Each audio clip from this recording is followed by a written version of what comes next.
Hello दोस्तों, कैसे हैं आप सब। आशा है कि आप सब अच्छे ही होंगे। आज मैं आपके लिए एक नई कहानी भूतिया किला लेकर आई हूँ। कहानी पसंद आए तो मेरे चैनल को सब्सक्राइब करना और वीडियो को लाइक करना ना भूलें। साथ ही साथ अगर आप चाहते हैं कि मैं भविष्य में भी आपके लिए ऐसी ही कहानियां लेकर आती रहूं तो उनकी अपडेट्स पाने के लिए बेल आइकन को भी प्रेस कर दें। तो चलिए शुरू करते हैं। अरे तू चिंता क्यों करता है, मैं हूं ना तेरे साथ। मेरे होते तुझे कोई हाथ भी नहीं लगा सकता, संयम ने अपने दोस्त को कहा। उसका दोस्त काफी कमजोर और डरपोक था। उसका सब मजाक उड़ाते थे। बबलू और उसके दोस्तों का ग्रुप तो उसको बहुत बुली भी करता था। उसके परिवार में भी इसकी स्थिति कोई बेहतर न थी। सौतेली माँ गाहे बगाहे काम के लिए दौड़ाती थी। न करने पर खाना नहीं मिलता था। भूखे पेट सोना उसके लिए काफी मुश्किल होता था। उसे याद आता था जब 2 साल पहले वो 7 साल का था। तब एक दिन स्कूल से लौटने पर उसे माँ न दिखी थी। घर में काफी रिश्तेदार जमा थे। कईयों की आंखों में उसने आंसू भी देखे थे। उसके बाद कुछ ही दिनों में उसे यह एहसास हो गया था कि माँ अब कभी न लौटेगी। कुछ महीने ही बीते थे कि एक दिन पापा के साथ एक बहुत ही सुंदर औरत आई और चिंटू बेटा कहते हुए उसके सीने से लग गई। तब बुआ ने बताया था कि ये उसकी माँ ही है जो रूप बदल कर आई है। उसकी समझ में कुछ न आया, फिर भी वो खुश था। पर ये खुशियां कुछ ही दिनों की ही बात थी, फिर सब बदल गया। ऐसी ही एक सुबह वो स्कूल से आ रहा था कि बबलू ने और उसके दोस्तों ने उसे घेर लिया। उसने भागने की कोशिश की, परंतु उसके छुपने की जगह से उसे ढूंढ ही लिया गया। वो सब उम्र में उससे कई साल बड़े थे। उन्होंने उसे उठाया और कीचड़ भरे गड्ढे में फेंक दिया। जब वो निकलने लगा तो उसके सीने पर लात मारकर वापस गिरा दिया।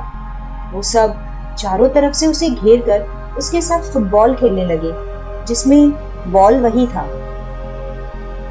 कि तभी कोई आया। वो शरीर से काफी मजबूत लग रहा था। उसने आते ही बिना कुछ बोले उन सबको धूल चटा दी। वो सब भाग लिए। उस दिन वो घर पहुंचा तब उसकी चोटों की परवाह न करते हुए गंदे कपड़ों के लिए पहले उसको खूब मार पड़ी, फिर खाना भी न दिया गया। परंतु आज उसको इसका इतना फर्क न पड़ा। ये उसको पड़ चुकी आदत थी या एक बड़े भाई जैसा रक्षक मिलने की खुशी, वो भी नहीं जानता था। उसके बाद वो किसी बड़े भाई की तरह उसका ख्याल रखने लगा। उसके होते कोई उसे हाथ भी न लगाता। बबलू गैंग की तो हवाई वाम मार्ग से निकल गई। वो तो दोबारा सामने ही नहीं आया। संयम उसे हमेशा कहता था कि हिम्मत वाला बन, वरना सब तुझे ऐसे ही दबाते रहेंगे। मैं हूं तब तक तुम्हारी रक्षा करूंगा, जब न होऊंगा तब क्या करोगे? तुम्हें पता है, मैं पुलिस का बड़ा अफसर बनूंगा। अपराधी मेरे ख्याल से ही कांपेंगे। अगर मैं भी डरने लगा तो सबकी रक्षा कौन करेगा? एक दिन वो गायब हो गया। कहाँ गया, कब गया, कोई जान न पाया। बस गायब हो गया, फिर वापस न मिला। पुलिस में भी रिपोर्ट की गई, पर मिला नहीं। किसी ने अफवाह उड़ा दी कि कोई तांत्रिक ले गया है उसे और बलि दे दी। सब लोग समय के साथ भूल गए, पर चिंटू नहीं भूला। सही मायनों में तो वो अब अनाथ हुआ था, पर अब की बार कुछ अलग हुआ था। हमेशा दबने वाला चिंटू अब बदल कर सामने आया था। जब सौतेली माँ ने खाना देने से इनकार किया, तब उसने गुस्से में पूरा खाना ही खराब कर दिया। जब हाथ उठाया गया तो उसने हाथ पकड़ लिया। जब किसी ने बुली करने की कोशिश की, तब उसने उसकी अच्छी सी मरम्मत कर दी। कई साल बीत गए। कल का दब्बू चिंटू आज का दबंग आईपीएस आकाश बन गया। शहर के अपराधियों में खौफ था उसका। जहां कहीं उसकी पोस्टिंग हुई, वहां क्रिमिनल्स को बुरी तरह से धराशायी कर दिया उसने। अब अपने काम का लाभ उसे मिला और वो अपने ही शहर में आया। कुछ अजीबोगरीब कत्ल के केस उसके हाथ आए। कुछ लोग बड़े ही अजीब पैटर्न से मरे थे। उनकी एक एक हड्डी को तोड़कर उनके शरीर में गांठ लगाकर उनको गठरी की तरह बांध दिया जाता था, वो भी उनके जिंदा रहते, ताकि वो तड़प तड़प कर मरे तो कुछ के चबाए हुए अवशेष ही मिलते थे। एक दिन किसी ने आकाश को गुप्त खबर दी कि एक आदमी शहर के किले में छुपा हुआ है। उसे वहां घुसते निकलते कईयों ने कई बार देखा है। उसकी हरकतें संदिग्ध हैं। वो शहर के कुख्यात अपराधियों का साझा प्रयास था। उनके हथियार एकदम आधुनिक थे। आकाश के अपराध उन्मूलन से घबराकर उन्होंने उसके ही उन्मूलन का प्रयास किया। वो लोग अपनी सफलता को लेकर बहुत श्योर थे। आकाश को भी अब उन अपराधियों की सफलता में कोई संदेह न रहा था, परंतु उसके जबड़े आपस में भींच गए और उसने लड़ने की ठान ली। पुलिस टीम और क्रिमिनल टीम ने अपने अपने हथियार संभाल लिए। गजब हो गया, इस किले के सारे दरवाजे बंद हो गए हैं और वो खुल ही नहीं रहे हैं। गोलियां भी बेअसर हो रही है, एक चमचे ने आकर घबराए हुए लहजे में अपने लीडर को कहा। क्या भौंक रहा है? ये लकड़ी के 100 साल पुराने दरवाजे कब तक टिकेंगे? चल मैं देखता हूं, उस लीडर ने कहा, परंतु उसके माथे पर चिंता की लकीरें साफ दिखाई दे रही थी। वहां पर सबका ध्यान एकाएक एक दूसरे से हट गया। ये किला भूतिया है। यहाँ के बारे में सुना है कि यहाँ जो भी आया है इस किले ने उसे निगल लिया। मैंने तो रॉकी भाई को बोला भी था कि किले की जगह कोई दूसरी जगह जाल बिछाते हैं, परंतु वो माने ही नहीं। बोले कि अच्छा ही है, भूतिया अफवाह है तो यहाँ कोई नहीं आएगा और पुलिस वाले कहाँ गायब हुए किसी को पता ही नहीं चलेगा। एक हथियारबंद क्रिमिनल ने अपने साथी को धीरे से फुसफुसाकर कहा। उसको अपने साथी से कोई जवाब न मिला तो उसने उसके कंधे पर हाथ रखा और अपनी तरफ हल्का सा घुमाया।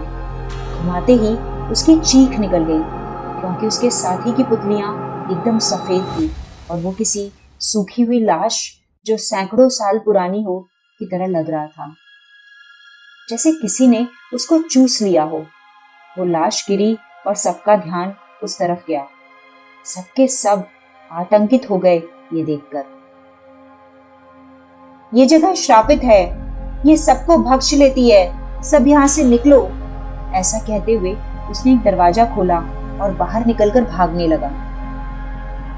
एक जोरदार चीख गूंजी और सबका आतंक दोगुना हो गया, क्योंकि उस दरवाजे के पीछे फर्श नहीं था बल्कि एक गड्ढा था जिसमें नुकीली कीलें लगाई हुई थी, जिनमें उनकी पिरोई हुई लाशें थी।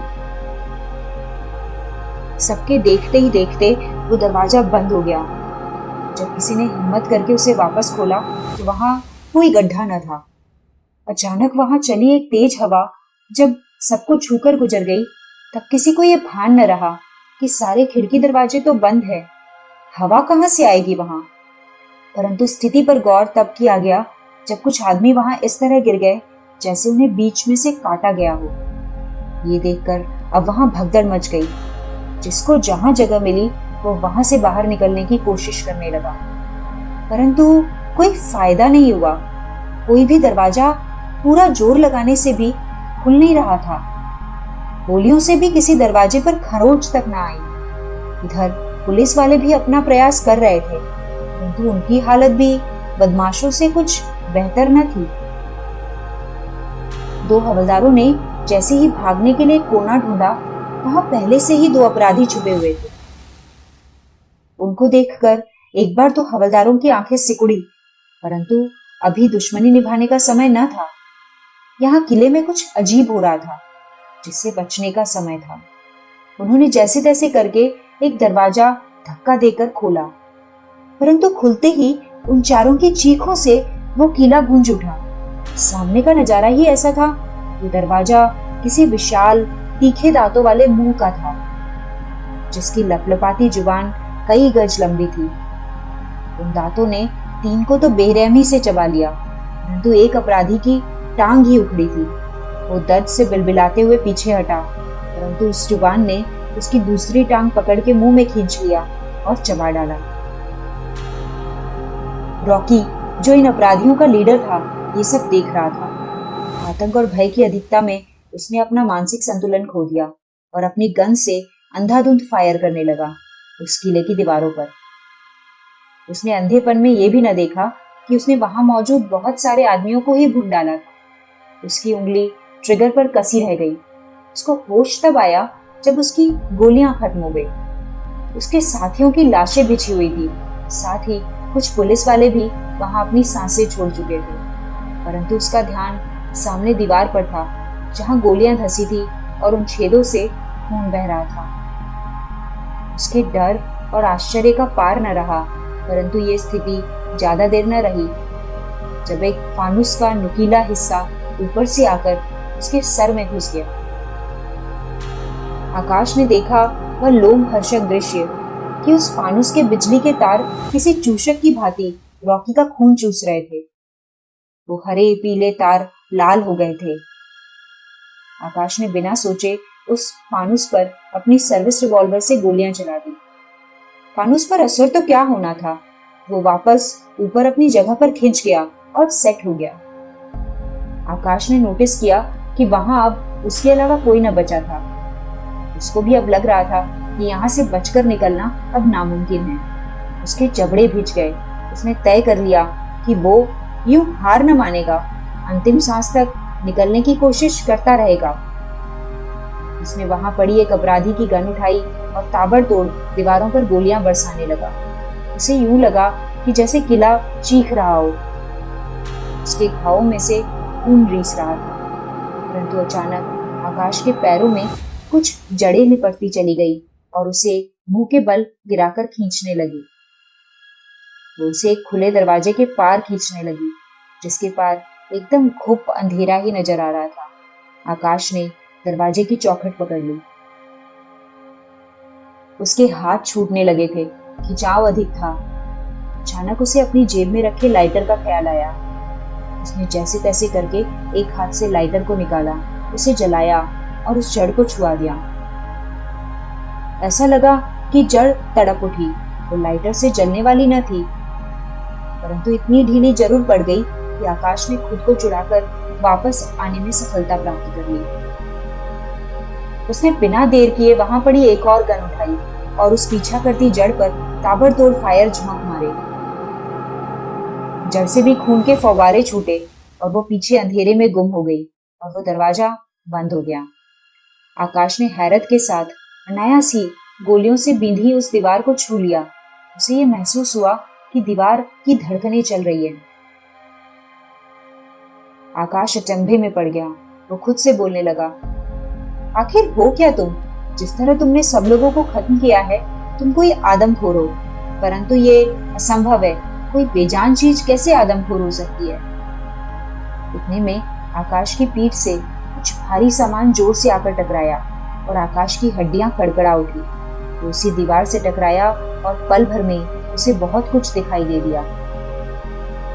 एक तांत्रिक, हर बार नया शिकार, बलि, अर्ध बेहोश लड़के लड़कियां, तिलक लगे, हवा में उठा गंडासा, चाक की आवाज और बहता रक्त। वो रक्त धीरे धीरे किले की दीवारों से नींव में जाता हुआ और किले को जैसे पोषण मिलता हुआ। वो तांत्रिक तो चला जाता, पर अपने कुकृत्य का अंजाम पीछे न देख पाता। फिर एक दिन उस तांत्रिक को ही उस किले ने पकड़ लिया। उसको तो पूरा चबा ही डाला था उसने। आकाश की आंखें खुली, उनमें आंसू थे, क्योंकि आज उसे अपने दोस्त के गायब होने का रहस्य पता चल गया था। परंतु फिलहाल उसे किले से निकलना था। उसने फुर्ती से वहां पड़ा एक चाकू उठाया और अपनी बेल्ट में खोस लिया। फिर उसने वहां पड़े हथियारों में से जितने वो ले सकता था लिए और सुसज्जित हो गया। तभी किले का फर्नीचर हवा में एक एक कर उड़ता हुआ आया और उस पर हमला करने लगा। कईयों पर उसने गोलियां चलाई, कईयों से वो किसी तरह बचा और कईयों से चोटें भी खाई। प्रयास करते करते वो थक गया था कि तभी फिर से कुछ जड़ों ने उसके पैर पकड़ लिए। वो कुछ कर पाता कि तभी कुछ और जड़ों द्वारा उसके हाथ भी जकड़ लिए गए। वो जड़ें उसे अलग अलग दिशा में खींचने लगी। उसे लगने लगा कि अब उसका शरीर और नहीं झेल पाएगा। तभी उसे याद आई एक बात। वो पूरी ताकत लगाकर चिल्ला उठा, तुमने कहा था कि तुम्हारे होते हुए मुझे कोई हाथ भी नहीं लगा सकता। तुम हमेशा रहोगे मेरे साथ। भूल गए अपनी बात? उसके इतना कहते ही वहां एक जलजला सा आया हो जैसे। वहां का सामान बहुत ही तेजी से उछलने लगा और इधर उधर गिरने लगा। परंतु उसी सामान में एक केरोसिन का डिब्बा भी था जो जड़ों पर उछलकर गिरा और आकाश ने वो देख लिया। वो जड़ें पूरी केरोसिन से भीग गई और आकाश ने वापस अपना लाइटर हाथ में लिया। अब वो जड़ें उसकी मंशा समझ गई। कुछ और जड़ें आकर आकाश के हाथों को विपरीत दिशा में खींचने लगी। आकाश ने अपना पूरा जोर लगा दिया। ये उसके पास आखिरी मौका था। उसके चेहरे की एक एक मांसपेशी यूं फूल गई थी जैसे फटने वाली हो। आखिर उसे सफलता मिली और उसने लाइटर जला ही लिया और जड़ों को लौ दिखा दी। उसे यूं लगा जैसे वो किला चीख रहा हो। जड़ों ने आग पकड़ ली और वो धू धू करके जलने लगी। बंद किले में तेजी से धुआं भरने लगा। आकाश का भी दम घुटने लगा। उसने जैसे तैसे घिसटते हुए एक दरवाजा खोलने की कोशिश की, परंतु वो खुला नहीं। उसने अब उम्मीद छोड़ ही दी थी कि तभी पास वाला एक दरवाजा खुला। आकाश ने बची कुची हिम्मत जुटाई और उस दरवाजे से बाहर निकला। बाहर निकलते ही उसने राहत की सांस ली, क्योंकि वो उस किले की इमारत से ही बाहर आ गया था। उसने पलट कर देखा तो उसे दिखाई दिया उसका दोस्त। वो दरवाजे पर खड़ा मुस्कुरा रहा था, मानो कह रहा हो, अरे तू चिंता क्यों कर रहा है, मैं हूं ना तेरे साथ। मेरे होते तुझे कोई हाथ भी नहीं लगा सकता। किला पूरी तरह खाक हो चुका है। इस धरोहर का बहुत नुकसान हुआ है, परंतु कुछ लोगों का कहना है कि ये किला श्रापित था, इसमें कोई आता जाता न था। वहीं कुछ लोगों ने ये भी कहा है कि कल शाम को कुछ अपराधी किस्म के लोग इसमें गए थे और उनके पीछे कुछ पुलिस वाले भी अंदर गए थे, जो अब पूरी तरह गायब हैं। आईपीएस अधिकारी आकाश जी का कहना है कि इस मामले की पूरी जांच होगी, दोषियों पर सख्त कार्रवाई की जाएगी। इसके आगे वो कुछ न बोले। मैं केवीएन न्यूज से पूजा कुमारी, कैमरामैन प्रतीक के साथ। दोस्तों, आपको ये कहानी कैसी लगी कमेंट सेक्शन में जरूर बताइएगा। साथ ही साथ अगर कहानी पसंद आई हो तो इसे जितना हो सके उतना शेयर भी कीजिएगा, ताकि आपके साथ साथ और लोग भी इस कहानी का मजा ले सके।